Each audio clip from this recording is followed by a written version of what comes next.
Bismillahirrahmanirrahim. Assalamualaikum warahmatullahi wabarakatuh. Saya Muhammad Hadi Nastiar dari jurusan Ilmu Al-Quran dan Tafsir, Fakultas Syariah UIN Maulana Malik Ibrahim Malang, akan melaksanakan tugas audiovisual dari mata kuliah Ulumul Hadis 2 yang diampu oleh Ustadz Miski MAG. Akan menjelaskan tentang karakteristik dari kitab-kitab syarah hadis. Pertama, saya akan menjelaskan tentang tiga kitab syarah dari Sahih Bukhari. Yang pertama ada Fathul Bari yang ditulis oleh Imam Ibnu Hajar Al-Asqalani. Kitab ini, Fathul Bari, memakai metode tahlili. Metode pendekatannya menggunakan model pendekatan linguistik atau kebahasaan, multidisipliner dan historis. Dengan menggunakan syarah tahlili, Fathul Bari memiliki kelebihan dibandingkan dengan kitab yang lainnya. Kelebihan yang dimiliki dari metode tahlili yang digunakan Fathul Bari ini adalah, yang pertama, ruang lingkup pembahasan metode tahlili sangat luas karena dapat mencakup berbagai aspek, mulai dari kata, frasa, kalimat, asbabul wurud jika ditemukan, dan juga munasabah dan sebagainya. Kemudian yang kedua, metode tahlili memberikan kesempatan yang sangat longgar dan luas kepada syarih atau pensyarah, yang dalam konteks ini berarti Al-Asqalani, untuk menuangkan sebanyak mungkin ide atau gagasan yang pernah dikemukakan atau dijelaskan oleh para ulama terdahulu. Imam Asy-Syaukani, pengarang kitab Nailul Autor, sangat mengagumi kitab Fathul Bari ini, sampai beliau meminjam istilah hadis yang berbunyi la hijrah ba'dal fathi sebagai ungkapan bahwa tidak ada syarah Bukhari yang melebihi atau dapat menandingi dari Fathul Bari. Kemudian yang kedua ada kitab Umdatul Qari karya Imam Badruddin Al-Aini. Sistematika kitab syarah Umdatul Qari mengikuti susunan Sahih Bukhari. Dalam penyusunan syarahnya, Al-Aini menjelaskan secara kebahasaan tentang arti atau makna dari kandungan hadis, i'rab hadis, i'rab dalam kebahasaannya. Kemudian rijalul hadis, pendapat para ulama, ayat-ayat Al-Quran, hadis yang dikeluarkan oleh mukharij lain, serta Al-Aini serta mengandung tanya jawab dan istinbat hukum. Namun terkadang juga ditemui dalam kitab ini tidak dibahas secara detail atas pembahasan sebuah hadis.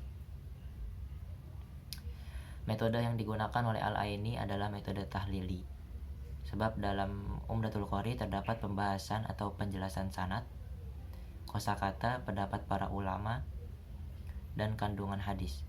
Sedangkan pendekatan dalam syarah Umdatul Qari memakai pendekatan antardisipliner atau pendekatan dari beberapa cabang ilmu, dan teknik syarah Umdatul Qari menggunakan interpretasi tekstual dan intertekstual. Kitab Umdatul Qari sangat luas penjelasannya, terutama di bidang aspek kebahasaannya yang sangat kaya. Kemudian yang ketiga yaitu kitab Irsyadus Sari karya Syihabuddin Ahmad Al-Qastalani. Kitab ini dikenal sebagai ringkasan dari kitab Fathul Bari dan Umdatul Qari, namun tetap mencakup keseluruhannya dan merupakan kitab rujukan bidang fikih hadis.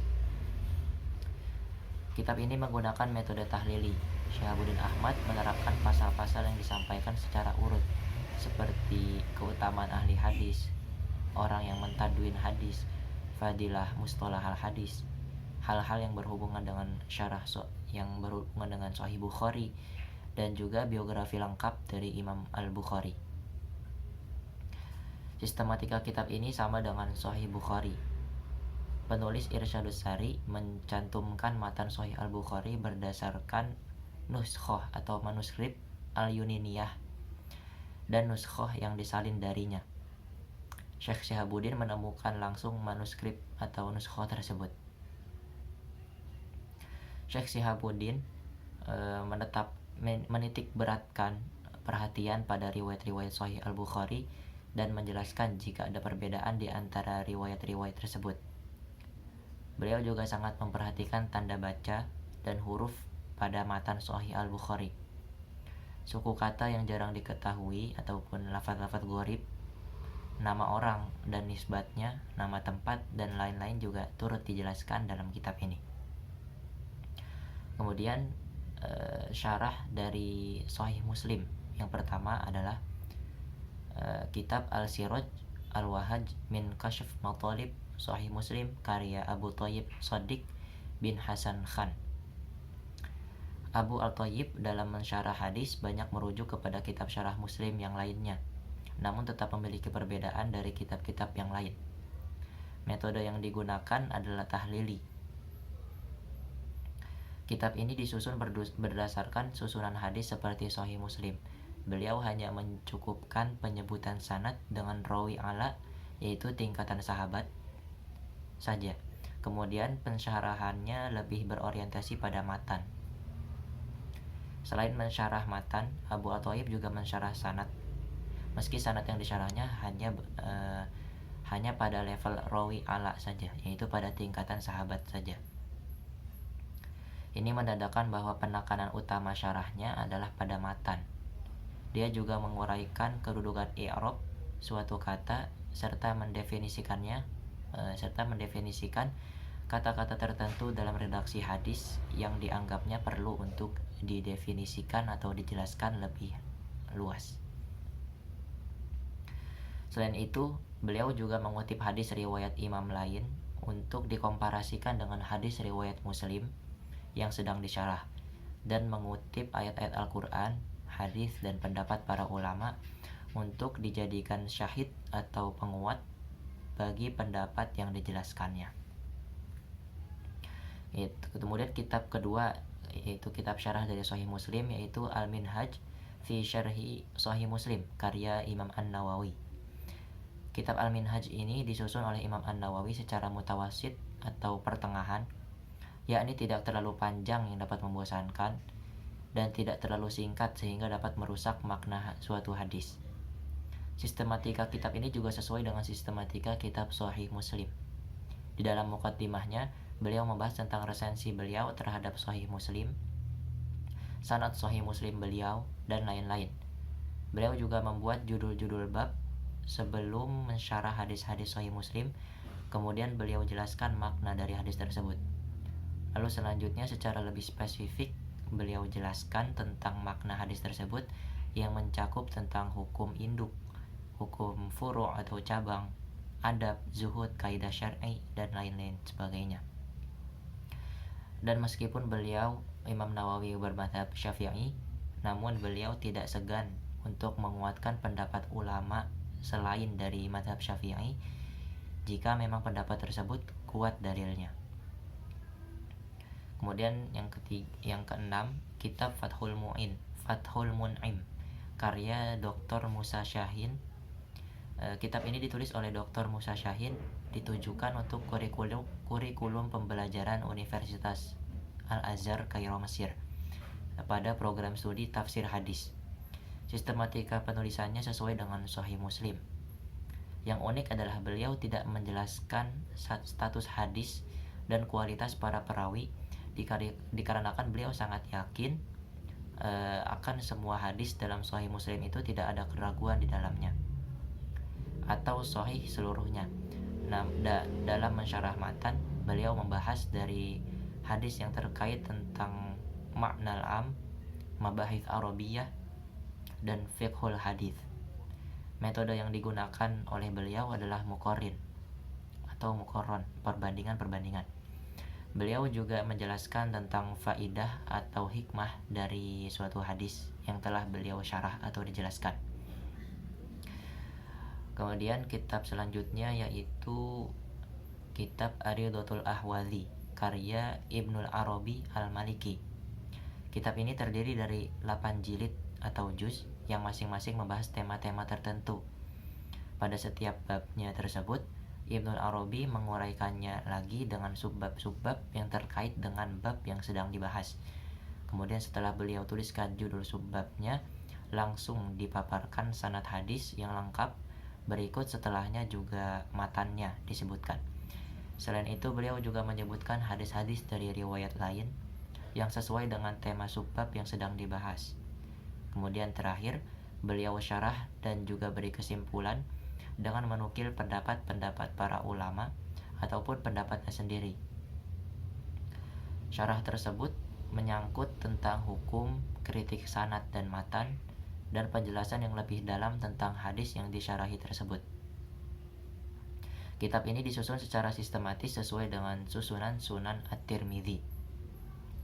Kemudian kitab kedua dari Sahih At-Tirmidzi syarahnya yaitu kitab Syarah Tuhfatul Ahwadhi karya Imam Al-Mubarakfuri. Sistematika susunan hadis kitab ini sesuai dengan hadis-hadis yang tertera dalam Sunan At-Tirmidzi.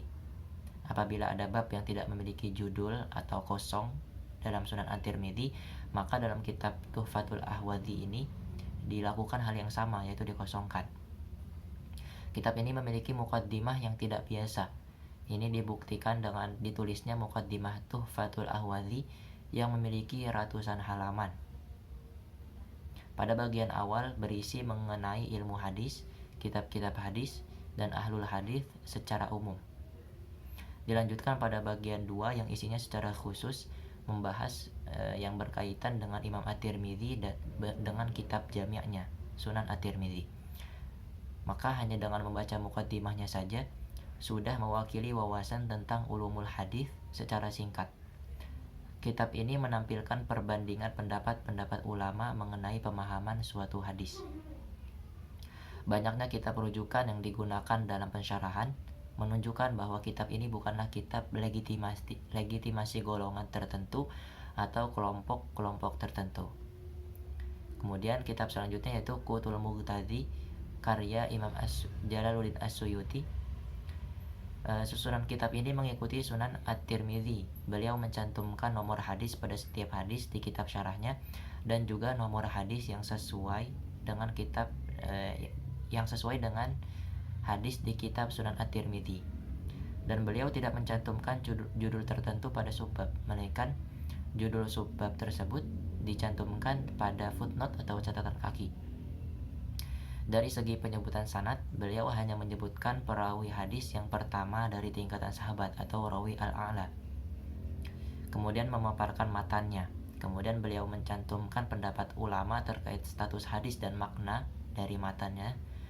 Dan kemudian beliau takhrij hadis-hadis yang berkaitan dengan judul tersebut dari kitab-kitab hadis primer lainnya.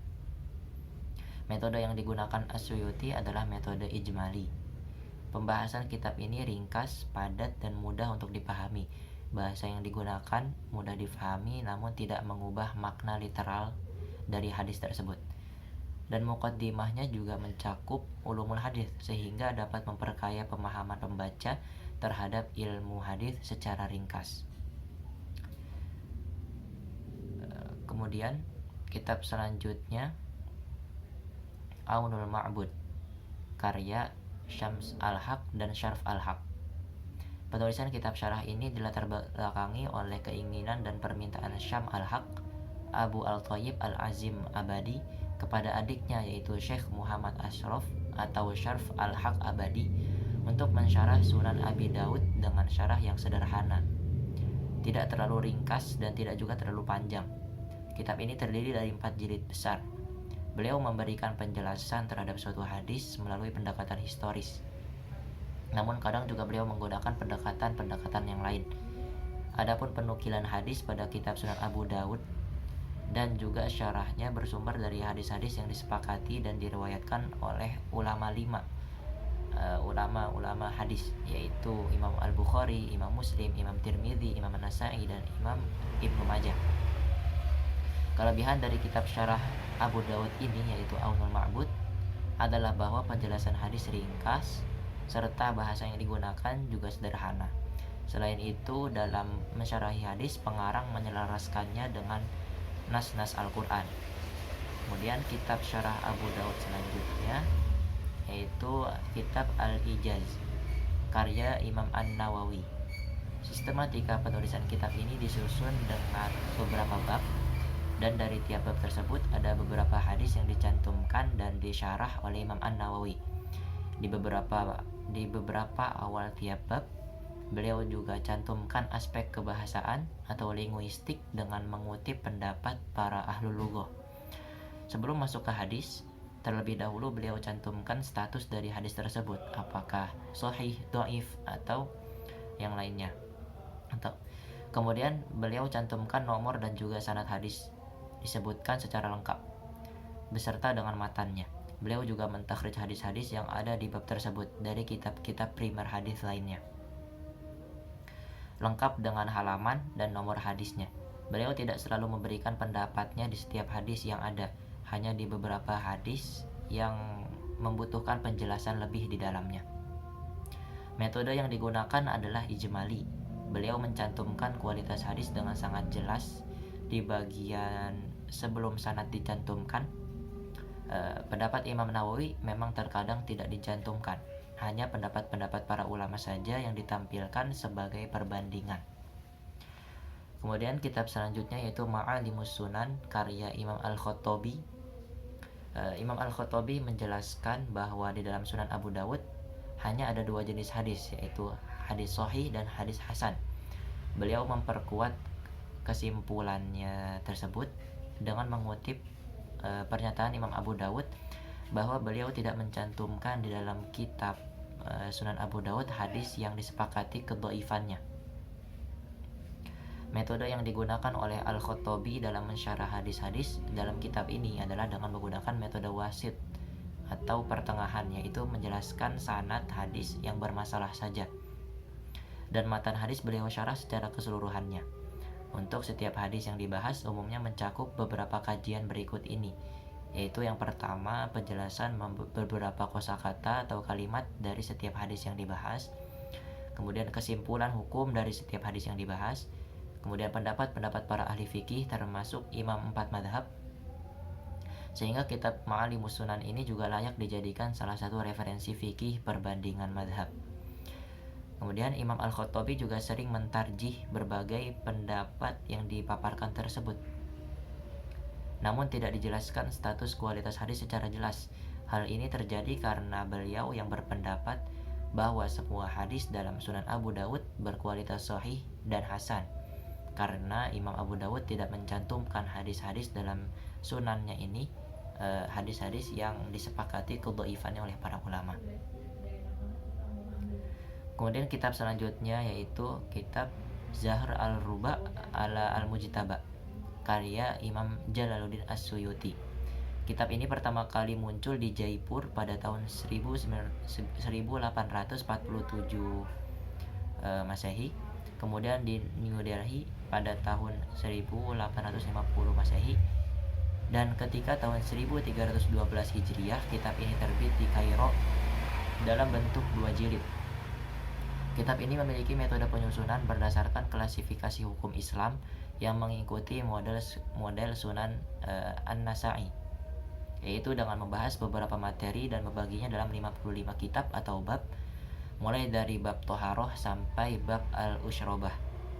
Kitab ini menggunakan metode ijmali, sehingga memiliki kelebihan berupa bahasa yang mudah, bahasa yang disajikan terkesan mudah difahami karena menggunakan bahasa yang mudah, singkat, dan padat, sehingga pemahaman terhadap kosakata yang terdapat dalam hadis lebih mudah didapatkan. Karena Imam Al-Suyuti langsung menjelaskan kata atau maksud hadis, walau Imam Al-Suyuti sendiri tidak ikut serta mencantumkan pendapat pribadinya ketika mencantumkan pendapat ulama dalam mensyarah hadis-hadis tertentu. Hal ini tentunya dapat menyulitkan untuk melihat lebih lanjut bagaimana posisi Imam As-Suyuti dalam perbedaan pendapat-pendapat tersebut. Kemudian kitab selanjutnya adalah kitab Zahr al-Ruba ala al-Mujtaba karya Imam As-Sindi. Adapun sistematika dari kitab ini adalah susunannya. Imam As-Sindi dalam kitabnya dimulai dari bab Toharoh sampai Al-Ushrobah. Akan tetapi terdapat sedikit perbedaan Al-Sindi dan An-Nasa'i dalam urutan penyusunannya tersebut. Hal ini wajar karena merupakan di antara hak mutlak bagi penyusun, seperti adanya kitab Al-Iftitah dalam kitab As-Sindi sedang dalam An-Nasai tidak didapati, dan beberapa pengurutan kitab-kitab yang lain yang sedikit berbeda. Hal ini bisa disebabkan karena perbedaan percetakan dan penerbitan kitab. As-Sindi memberikan kejelasan akan makna kata dan pemahaman suatu hadis, memberikan kemudahan dalam membaca hadis karena disertai dengan isyarat baca dan telaah sorof. Penjelasan juga tidak berbelit dan mudah untuk dicerna. Dan dalam beberapa hadis beliau memberikan wawasan sababul wurudnya walaupun tidak dalam seluruh hadis. Namun beliau jarang sekali atau tidak pernah mengutip pendapat atau penguatan dari ulama yang lain, dan tidak memberikan penjelasan informasi rawi, serta jarang sekali atau tidak pernah memberikan penilaian terhadap kualitas hadis. Kemudian kitab selanjutnya yaitu Dzakiratul Uqba fi Syarhi Al-Mujtaba karya Imam Al-Ithyubi. Dalam kitab ini terdapat 50 kitab atau bab yang mengikuti susunan pada Sunan An-Nasai, mulai dari bab Toharoh sampai bab Al-Ushrobah.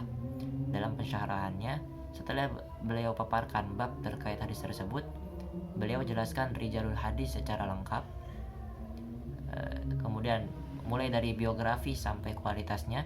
Kemudian beliau juga menjelaskan tentang lataiful isnadnya atau hal-hal yang mengkhususkan rantai sanad tersebut dan yang membedakannya dengan rantai sanad yang lain. Kemudian beliau paparkan syarah dari hadis tersebut sekaligus dengan tuntunan cara membaca matan hadisnya. Dan di akhir bab beliau jelaskan pula tentang masail atau masalah-masalah yang terkait dengan hadis yang disyarahnya tersebut. Kitab ini dinilai oleh para ulama sebagai kitab syarah Sunan An-Nasai yang paling lengkap.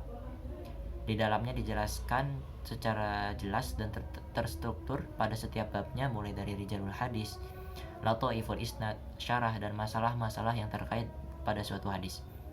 Beliau juga menyebutkan rawi hadis secara lengkap, mentakhrij hadis dari kitab-kitab hadis primer lainnya, dan banyak mengutip pendapat-pendapat para ulama yang lainnya. Kemudian kitab selanjutnya yaitu Masyarikul Anwar Al-Wahajah karya Imam Al-Ithyubi. Kitab ini disusun oleh beberapa bab atau kitab yang dimulai dari muqaddimah sampai bab terakhir, Man Sa'ila an ilmu faktum. Dalam pensyarahannya, setelah beliau paparkan bab terkait hadis tersebut, beliau jelaskan rijalul hadis secara lengkap, kemudian biografi, kualitasnya, menjelaskan tentang lataiful isnadnya, kemudian beliau paparkan syarah dan hadis tersebut, sekaligus dengan cara membaca matan hadisnya, dan di akhir bab beliau jelaskan pula tentang masalah-masalah yang terkait pada hadis yang disyarahinya tersebut. Nah, Al-Ithyubi dalam menyusun kitab syarah ini, yaitu Syarah Ibnu Majah, sama dengan susunan kitab Syarah An-Nasai yang beliau syarahi juga yang telah dijelaskan sebelumnya. Beliau menjelaskan secara jelas dan terstruktur pada setiap babnya, mulai dari rijalul hadis, lataiful isnad, syarah, dan masalah-masalah yang terkait, menyebutkan rawi hadis secara lengkap, mentakhrij hadis dari kitab-kitab hadis lainnya, dan banyak mengutip pendapat-pendapat para ulama. Kemudian kitab selanjutnya yaitu Misbah Az-Zujajah fi Zawaid Ibnu Majah karya Imam Al-Busiri. Kitab ini tersusun oleh dari beberapa kitab atau bab yang dimulai dari muqaddimah, kemudian bab ittiba' sunnah wa fadilah as-sahabah wal ulama, sampai bab terakhir yaitu sifatul jannah. Dalam pensyarahannya, setelah beliau paparkan bab terkait hadis tersebut, kemudian beliau paparkan sanad hadis secara lengkap dan juga matannya. Beliau jelaskan juga tentang kualitas hadis beserta dengan alasannya dan juga pendapat para ulama terkait kualitas hadis tersebut. Beliau juga mentakhrij hadis yang disyarahnya dari kitab hadis lainnya. Penjelasan kitab ini singkat dan jelas, pembahasan kualitas sanad hadis dan para rawi yang rinci dan jelas. Rawi hadis disebutkan secara lengkap, ditakhrij dari kitab lainnya, dan banyak juga dikutip pendapat-pendapat para ulama yang lainnya. Namun penjelasan makna dari matan hadis tidak dijelaskan dan tidak dicantumkan pendapat ulama terhadap pendapatnya terkait matan hadis tersebut. Jadi dapat disimpulkan orientasi syarah kitab ini adalah kitab syarah yang orientasinya terhadap sanadnya saja. Kitab selanjutnya yaitu Syarah Sunan Ibnu Majah, karya Imam Al-Mughlatayi. Kitab ini terdiri dari beberapa bab, tema, dan subbab dari masing-masing bab tersebut, mulai dari bab Thaharah sampai bab sholat. Dalam pensyarahannya beliau memaparkan sanad hadis yang lengkap dan juga matannya, serta mencantumkan hadis dari jalur riwayat yang lain. Beliau juga mentakhrij hadis dari kitab hadis yang lainnya dan menyertakan pula pendapat-pendapat para ulama terkait makna hadis yang disyarah. Sistematika susunan kitab ini sesuai dengan Sunan Ibnu Majah.